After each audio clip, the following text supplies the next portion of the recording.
Netflix की नई series Apple cider vinegar एक 6 एपिसोड की कहानी है एक पैथोलॉजिकल लायर, मैनिपुलेटर और स्कैमर बेल गिब्सन की जिंदगी पर आधारित। लेकिन ऐसा क्या हुआ जो गिब्सन ने पूरी दुनिया को धोखा देने का फैसला किया सिर्फ सिंपैथी और अपने बिजनेस के फायदे के लिए। 2015 तक सोशल मीडिया इन्फ्लुएंसर्स का पहला दौर शुरू हो चुका था और बेल गिब्सन उनमें से एक थी। उसने सोशल मीडिया पर अपनी कहानी शेयर की, कैसे उसने एक स्ट्रिक्ट डाइट और अल्टरनेटिव मेडिसिन का इस्तेमाल करके कैंसर को हरा दिया। लोग इस कहानी से इतने प्रभावित हो गए कि जल्द ही उसने अपना ऐप लॉन्च कर दिया, द होल पैंट्री। इसके बाद उसका एक कुकबुक भी आया जो उसी नाम से पब्लिश हुआ। लेकिन एप्पल साइडर विनेगर बार बार ऑडियंस को याद दिलाता है कि ये एक सच्ची कहानी है जो एक बड़े झूठ पर आधारित है। इसमें कुछ कैरेक्टर्स और सिचुएशंस को ड्रामेटाइजेशन के लिए बदला गया है। जब एक पैथोलॉजिकल लायर की बात हो रही हो तो सच और झूठ का फर्क समझना मुश्किल हो जाता है और शायद इसी पर ये सीरीज फोकस करती है। तो चलिए जल्दी से इस सीरीज का एक रिकैप कर लेते हैं। ऐसे ही दूसरे वीडियोस देखने के लिए और हमसे जुड़े रहने के लिए चैनल को सब्सक्राइब कीजिए और वीडियो को लाइक और शेयर करना ना भूलें। Thank you. और एक ह्यूज स्पॉइलर वार्निंग के साथ लेट्स मूव ऑन। छोटी उम्र से ही बेल को अटेंशन की भूख थी। उसकी माँ नैटली अपनी ही दुनिया में इतनी खोई रहती थी कि उसको बेल की जिंदगी के बारे में कोई खबर ही नहीं थी। एक सिंगल मदर होने की वजह से वो अपनी खुद की प्रॉब्लम्स में उलझी रहती थी। उसने कभी ट्रैवल बिजनेस में काम किया, कभी टेनिस प्लेयर होने का दावा किया और बाद में मल्टीपल स्क्लेरोसिस होने का भी दावा करने लगी। लेकिन जब बेल और नैटली दोनों ही अनरिलायबल है तो किस बात का विश्वास किया जाए। बेल सिर्फ 12 साल की थी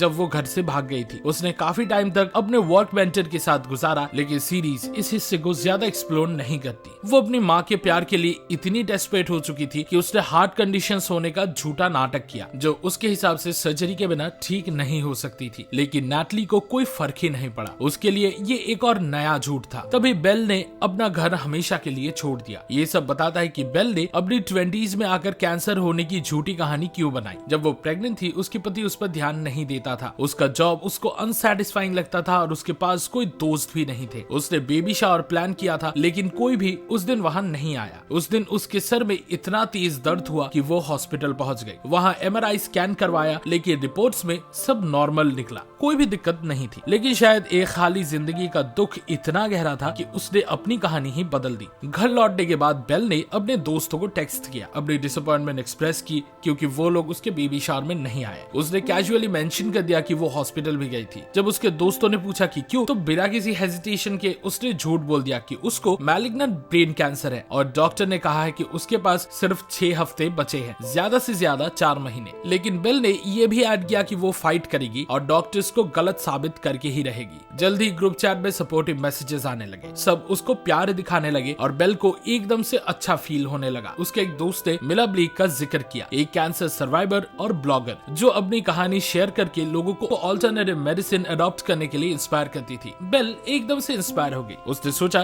कि उसको भी मिला की तरह ही बनना चाहिए। उसने तुरंत online cancer support groups join किए और अपनी कहानी शेयर करनी शुरू कर दी। धीरे धीरे बेल अपने ही झूठ पे विश्वास करने लगी और शायद इसलिए उसको फॉलोअर्स से झूठ बोलने में कोई गिल्ट महसूस नहीं होता था। वो सिर्फ एक पैथोलॉजिकल लायर ही नहीं बल्कि एक एक्सपर्ट मैनिपुलेटर भी थी जो हमेशा किसी न किसी तरीके से वही पाने की कोशिश करती थी जो उसको चाहिए होता था। उसके पास ये स्किल थी कि वो फौरन लोगों की वीकनेसेस को पकड़ लेती थी और उन्हीं वीकनेसेस को उसके खुद के फायदे के लिए इस्तेमाल करती थी। कुछ लोग कहेंगे कि बेल मंकहाउसन बाय इंटरनेट या MBI का शिकार थी, एक ऐसी सिंड्रोम जिसमें एक इंसान सीरियस डिजीज वाले सपोर्ट ग्रुप्स ज्वाइन करता है और फिर झूठ बोलता है कि उसको भी वही बीमारी है। लेकिन अगर सिर्फ इस थ्योरी पे भरोसा किया जाए तो ये इग्नोर करना पड़ेगा कि उसने सिर्फ सिंपैथी लेने तक नहीं बल्कि इसके इर्द गिर्द पूरा एक बिजनेस एम्पायर खड़ा कर दिया था। शनेल जो बेल की मैनेजर शनेल मैकॉल्फे पर बेस्ड थी, शुरू में अपनी क्लाइंट के लिए एक्सट्रीमली सपोर्टिव थे, लेकिन धीरे धीरे उसको समझ आया कि ये सब एक बड़ा झूठ है। शनेल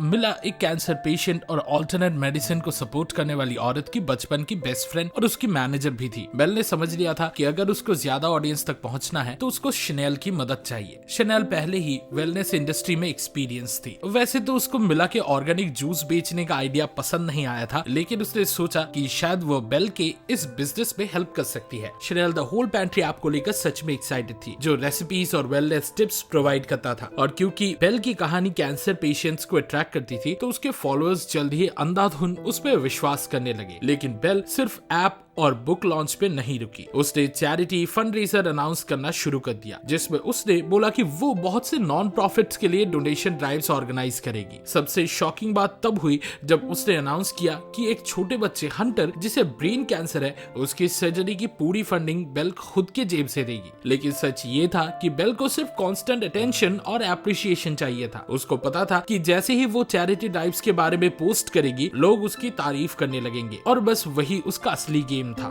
शनेल को बेल पर शक तब से होने लगा जब उसने देखा कि ये सो कॉल्ड वेलनेस इन्फ्लुएंसर अपने बेटे के स्टमक इन्फेक्शन के लिए एक झोला छाप डॉक्टर फिल से कंसल्टेशन ले रही है। शनेल को गुस्सा तब आया जब उसने पता लगा कि बेल ने वो कैसरोल्स कभी भेजे ही नहीं थे जो उसने हंटर के लिए पर्सनली बनाए थे, बल्कि वो खाना उसने अपने पास ही रख लिया। शनेल अब बेल पर बिल्कुल भी भरोसा नहीं कर सकती थी। बेल के पास किसी भी तरह का मोरल कॉम्पस नहीं था, और उसको ये गलत भी नहीं लगा कि उसने अपने बेटे के बर्थडे पार्टी में एक सीजर आने का नाटक किया था। उसके आसपास के लोग, खासकर क्लाइव यानी बेल के हस्बैंड के पेरेंट्स, उसके डायग्नोसिस पर शक करने लगे थे, और उस शक को खत्म करने के लिए बेल ने सीजर आने का नाटक किया। बाद में शनेल ने फाइनली उसका सामना किया, क्योंकि वो अब और उसके झूठ को नहीं झेल सकती थी। जब उसने बेल और क्लाइव पर प्रेशर डाला तो बेल ने आखिरकार कन्फेस कर ही लिया कि उसको कैंसर था ही नहीं। शनेल ने उसको कहा कि वो अपनी ऑडियंस को सच बताए, लेकिन बेल ने सच कहने के बजाय और नए झूठ के पुल बांध दिए। उसने एक पोस्ट लिख दिया जिसमें उसने बोला कि उसका cancer brain, liver, spleen, uterus और ब्लड में भी फैल गया है। उस मोमेंट पे शनेल ने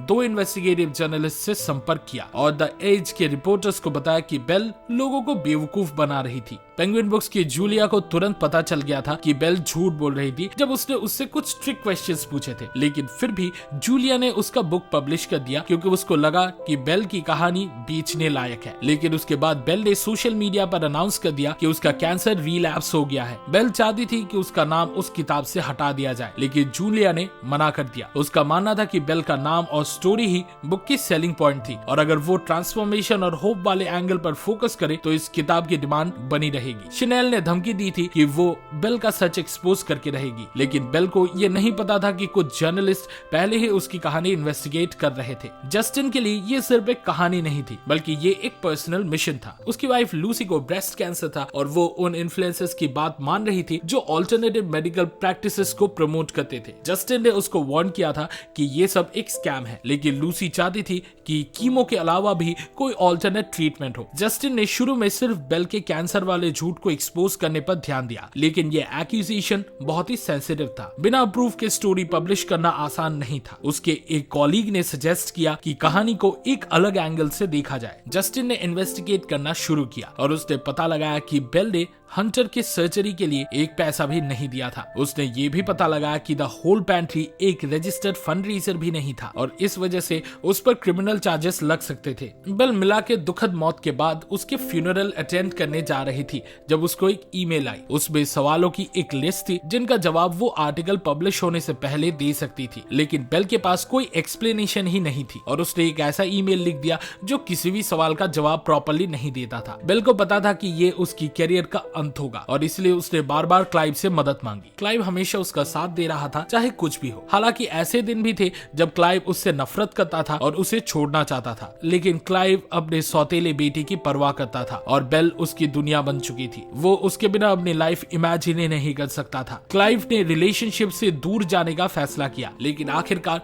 वो वापस बेल के पास आ गया। दूसरी तरफ बेल ये मानना ही नहीं चाहती थी कि मिला कभी उसको पसंद नहीं करती थी। उसने दिखावा किया कि वो मिला की एक क्लोज फ्रेंड थी, और उसने फ्यूनरल में सेंटर ऑफ अटेंशन बनने की भी काफी कोशिश की। मिला, जो ऑल्टरनेटिव मेडिकल प्रैक्टिसेस को प्रमोट करती थी, कैंसर पूरे शरीर में फैलने के बाद मारी गई। अपनी लाइफ के बिल्कुल आखिरी स्टेज में उसको रिग्रेट होने लगा था कि उसने अपने डॉक्टर्स की बात क्यों नहीं सुनी, लेकिन कम से कम उसमें सच बोलने की हिम्मत थी। दूसरी तरफ बेल एक झूठी इंसान थी जो कभी ये सोच भी नहीं सकती थी कि वो अपने फॉलोअर्स को अपना सच बताकर उन्हें खो दे। जब आर्टिकल पब्लिश हुआ तो पहले बेल के कम्युनिटी ने उसका सपोर्ट किया और इन्वेस्टिगेटिव रिपोर्ट को मानने से मना कर दिया, लेकिन धीरे धीरे और लोग कमेंट करने लगे और उसको स्कैमर कहने लगे। लोगों ने ये भी सोचना शुरू किया कि अगर बेल ने डोनेशंस का झूठ बोला था तो शायद उसने अपने डायग्नोसिस को लेकर भी झूठ बोला होगा। चीजें एग्जैक्टली उसी डायरेक्शन में जाने लगी जिस दिशा में जस्टिन चाहता था। उसको अच्छा लगा जब उसकी वाइफ ने आर्टिकल पढ़ा और बेल की लेजिटिमेसी को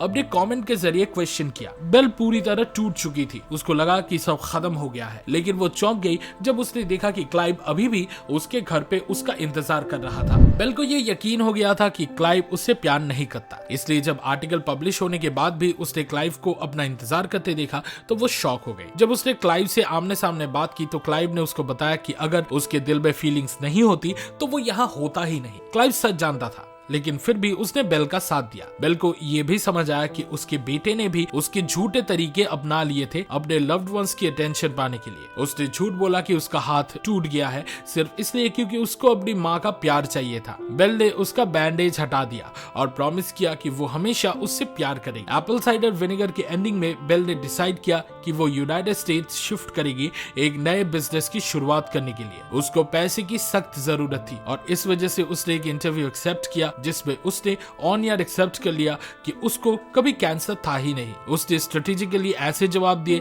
जैसे वो भी अपना सच ढूंढने की कोशिश कर रही हो और अपने झूठों से छुटकारा पाने की ट्राई कर रही हो। 2017 में द ऑस्ट्रेलियन फेडरल कोर्ट ने बेल को दोषी ठहराया कि उसने अपनी ऑडियंस को मिसलीड किया था। उसके झूठे चैरिटी प्रोमिसेस की वजह से उसको कोर्ट ने ऑर्डर दिया कि वो विक्टोरिया स्टेट को $4,10,000 ऑस्ट्रेलियन डॉलर का जुर्माना भरे। लेकिन जितना मुझे मालूम है रियल लाइफ में उसने अब तक अपने फाइन्स क्लियर नहीं किए। बेल की 2020 की सोशल मीडिया पोस्ट से ये कंफर्म होता है कि वो अब भी अपनी खुद की दुनिया में जी रही है। इन लीगल चार्जेस से बचने के लिए उसने क्लेम करना शुरू किया कि उसको रोमो कम्युनिटी ने अडॉप्ट कर लिया है, लेकिन इस कम्युनिटी के प्रेसिडेंट ने क्लियरली स्टेटमेंट दिया कि बेल कभी भी एक रजिस्टर्ड वॉलंटियर नहीं थी। ऐसे लोग शायद कभी भी अपना लेसन नहीं सीखते, वो बस एक नए होस्ट की तलाश करते हैं जिसको वो अपने फायदे के लिए इस्तेमाल कर सके। बेल के पीआर एजेंट ने एक स्टोरी शेयर की थी जिसमें उसके एक क्लाइंट ने, जो कि बेल ही थी, क्लेम किया था कि उसने एप्पल साइडर विनेगर पी के अपने रिंगवर्म के घाव क्योर कर लिए हैं। उसका कहना था कि उसके मुंह से एक टेपवर्म निकला जो उसने फ्लश कर दिया। लेकिन इंटरेस्टिंग बात यह थी कि रिंगवर्म एक फंगल इन्फेक्शन होता है और इसका दूर दूर से टेपवर्म से कोई भी लेना देना नहीं था। तो क्या वो क्लाइंट झूठ बोल रही थी या फिर वो अपने डेस्परेट विश्वास में अंधी हो चुकी थी? सच तो ये था कि दोनों चीजें हो सकती है। एप्पल साइडर विनेगर एक तरह से इंसानों की उस डेस्परेट जरूरत को रिप्रेजेंट करता है जिसमें वो